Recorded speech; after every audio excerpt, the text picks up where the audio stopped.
everybody to a brand new episode of Cooking with Country, where I'm actually gonna show y'all how to cook something. I know it's been a while, but I'm gonna actually be here to show y'all how to make rainbow trout taste good. Because one thing about rainbow trout that I want everybody to know, them some bitches is nasty. So we're gonna go ahead and get started, and I'm gonna show you my secret on how to make rainbow trout delicious and very easy to make. So y'all stay tuned.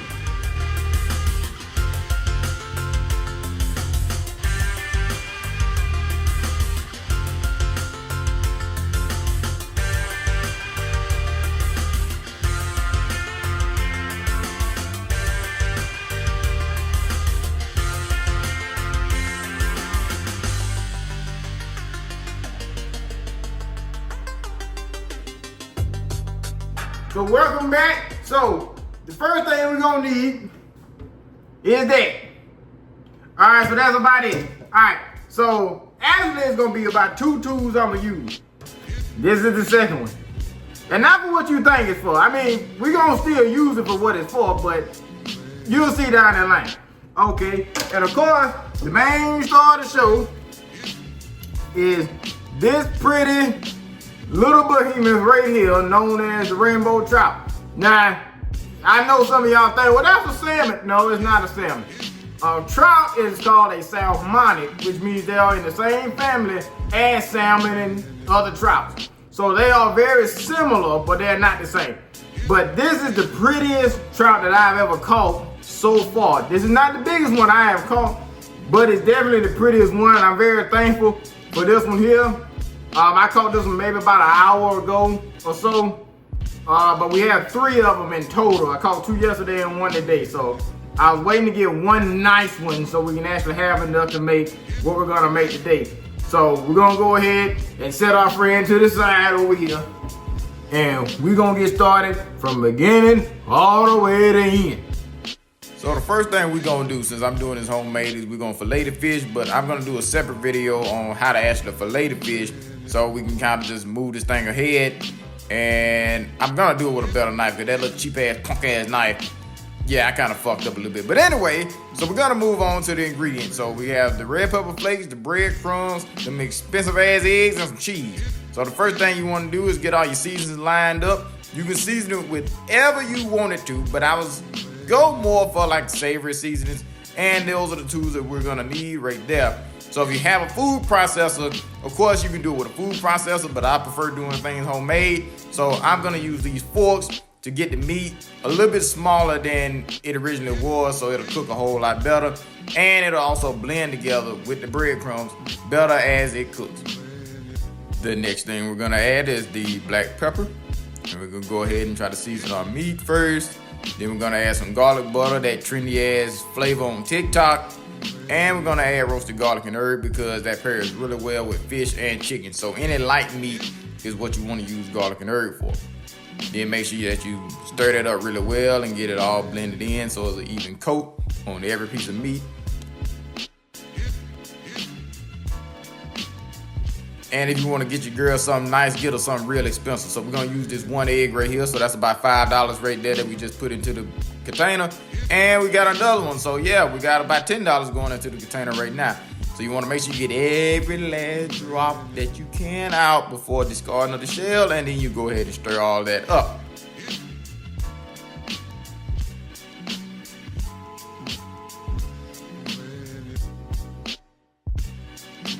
So in my method, I like to add the cheese and try to get that blended in real good and be paired up with everything, because if you try to add that with the breadcrumbs, it's gonna make life hard as fuck. And you wanna make sure that you blend that all good stuff, get the edges. Then we're gonna add some red pepper flakes to it, because, you know, we want a little bit of kick to it, a little Cajun kick to it. And then we're gonna go ahead and add the breadcrumbs. So like I said, that you want to try to mix some of the harder stuff like cheese if you're going to put that in breadcrumbs, because once the egg get it wet, that shit going to be stronger than Clarissa Shields' left titty muscle in there. So add just a few breadcrumbs in there just to get it kind of where you want it, and just keep adding a little bit over time, because if you add too much, then you're going to end up having to add more egg and stuff, and yeah, it's going to be a nightmare. So ball it up. You see, if that's not what you want, then go ahead and just add another $5 to the pot. Make sure you get that all good up in there, but never ever use water as a substitute when you're making croquets. Anyway, we're gonna keep on stirring. We see it still ain't thick like we want to, so you wanna go ahead and just add a few more breadcrumbs and just do little by little until you get a nice cakey-like substance. So we're gonna take our legally harvested meal right here and we're gonna add our seasons back to compensate for the unflavored breadcrumbs. Next, when you get the grease hot, just showing that you can make any shape you want to. So you make a meatball type of shape if you want to, or you can make a traditional croquet pad if you want to. Both of them gonna fry exactly the same. It really doesn't matter which one you do. So once it starts browning on one side, then you can go ahead and flip it over. As that continues to cook, I'm gonna go ahead and prepare some more as I grab and caress it so nice and softly while I'm listening to the quiet storm on 105. Anyway, so we're gonna keep on going ahead. So we're gonna sit there and look at it and see that it's floating around like a fat bitch in the inner tube. So that's how you know that anything that's frying is done when it starts floating. So we're gonna go ahead and put our traditional croquet to the side. And now we're gonna get our little meatball and we're gonna also put that to the side as well. Go ahead like a proper cook and go ahead and let the rest drop in the grease and let them do their thing. And we're gonna go ahead and try this croquet out and see how it came out. All right, everybody, so this is the trout croquet right here. I know I'm doing this unorthodox. You know how they used to then do the glamour shots and shit. Well, I ain't got all that fancy equipment. I'm doing this shit off a phone because this is all I got. But this is the trout croquet and we are about to eat this motherfucker and see how it came out. So I'm gonna break that open. I'm gonna try to get out of the way, let it focus, and hopefully the lighting is good enough where y'all can see. We're gonna try this a different way. We're just gonna break that open just like that so y'all can see all in the middle of it. All the meat is done and perfect. Oh, we got a little bit of cheese trying to hang on to it just like that. All right, everybody, so hopefully y'all can see me. So like I said, this is the trout croquet.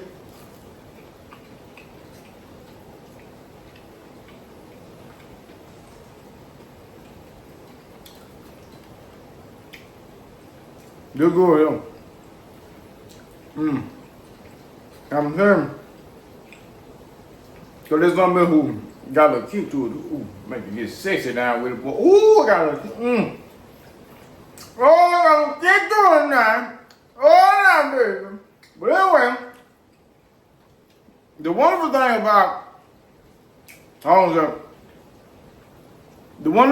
about a trout croquet, is like I said, it's very similar to salmon, but the meat has a little bit more texture than salmon when you try to fry it this way. But it pairs well with everything because trout by itself sucks. You almost have to eat it with something else. So to make it this way, you still getting the protein, you still getting the salmon, but you got it in a whole lot different way. I'm gonna dip it with this goddamn remoulade sauce right here, boy. Ooh, ooh, daddy, boy, ooh, goddamn. Yeah. Right now. No real.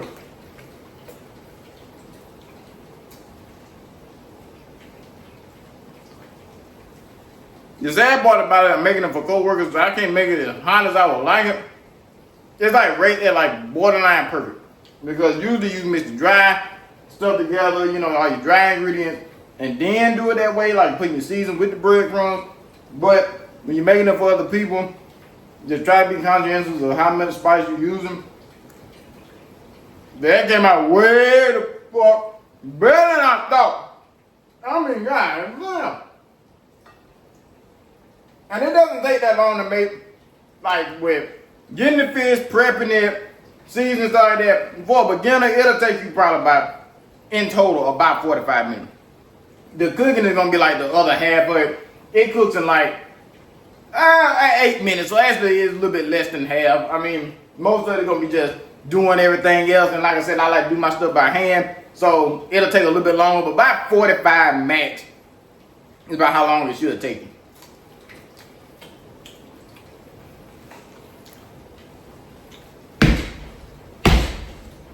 Like I said, I'd like to thank y'all for tuning in to Cooking with Country. Another thing is that I finally got the shirts made. So we have these free t-shirts here. I'm gonna figure out how I'm gonna divvy them out, like so. But they are completely free. So I'm gonna figure out if I had to have like a little game or had to have somebody to do a submission or whatever. But I will be getting a couple of these shirts out. I think I have about 7 of them.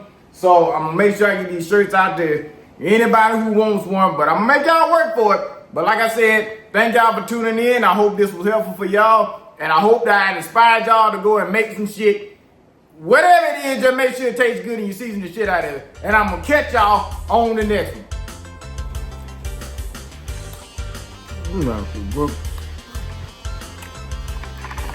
I'm gonna marry myself. I'm gonna marry myself.